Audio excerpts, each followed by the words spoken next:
Welcome back to Havana Media. My name is Celestine Wendia. I'll be your host for today. And we will be talking about the developments that have come up so far regarding the death of Albert Ojwang. Kenyans were protesting yesterday. Today, a technician has been arrested and confessed to being paid 3,000 Kenyan shillings to tamper with the CCTV footage or with the CCTV cameras. A petition has also been filed in High Court to remove DIG Eliud Lagat from office. What I cannot understand up to now is why he is still working, because that should be the first thing that should have been done. But now we have James Mukhana, who is in court today, apparently for the death of Albert Ojwang. His lawyer, Danstan Omari, went ahead and said that he should be given bail, though IPOA, that is the body that is conducting the whole investigation, said that they should be allowed to hold him for more days. And a lot of Kenyans have speculated that this is a cover-up that is happening before their eyes because the public is pushing so hard for justice for Albert Ojwang. James is the one who had keys to the cell where Albert was being held. And he is in court on trial for his murder. But people are not buying whatever is going on. They are saying he is not the actual culprit and names should be dropped because they feel as though the government is offering a sacrificial goat to go down with the whole thing while covering up for the real assailants. What do you think about this theory? Do you think that it might be true, or do you think that James Mukhana actually was involved in the death of Albert Ojwang? State. You know, that has been dealt by, in the case of Oscar Sudi, by then Justice Professor Ngugi. My associate should deliver that authority and put the citations very clearly.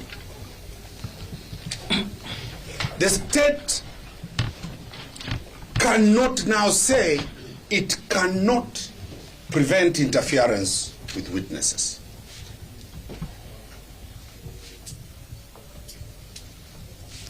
The Republic of Kenya is not a banana country.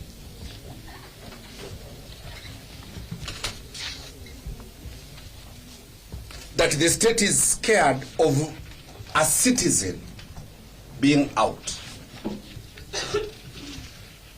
The mandate of the government of Kenya is to ensure everybody complies with the law. So the government cannot come to court that we fear he's going to interfere.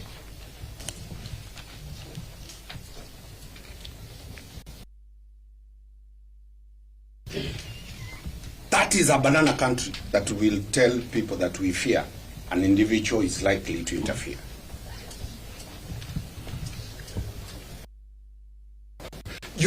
If the respondent interferes,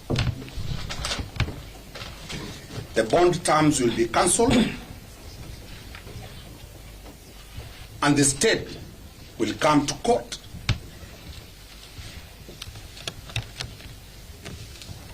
to show that he has failed to comply with the court orders.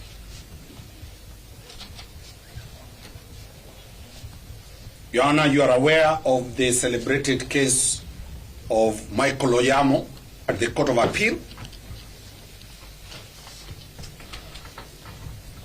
where the Court of Appeal was very emphatic that the court has jurisdiction, has power to impose conditions.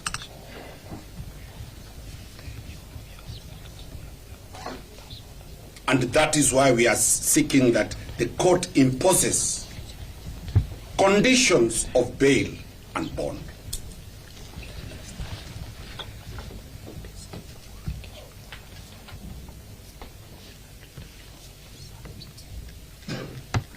Your Honor, the fear of the state is a fear of a police constable.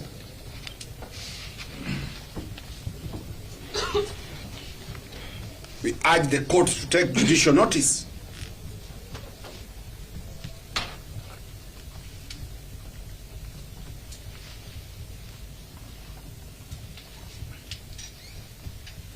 that people wielding massive powers in form of cabinet secretaries, sitting governors, heads of state at the ICC, when Kenyan leaders were taken to the ICC, they were released on bail.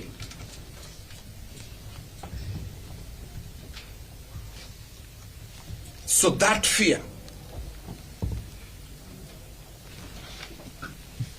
Justice Korir has dealt with that fear in the celebrated case of Dwight Sagare. The state must show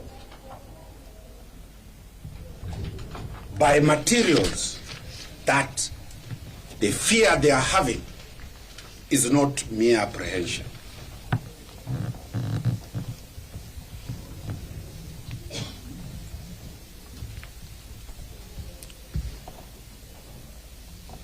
You know, this respondent can be released on cash bail, and the court orders he does not step. He does not step near Central Police Station.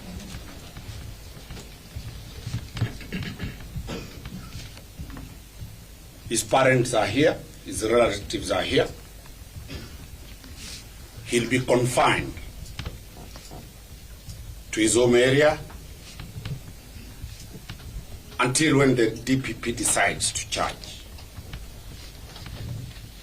Danstan Omari, who is representing James in court, went ahead and said Kenya is not a banana republic and therefore he should be allowed to roam free as the trial continues, because so far he has not been charged of anything. The trial is still being heard in court.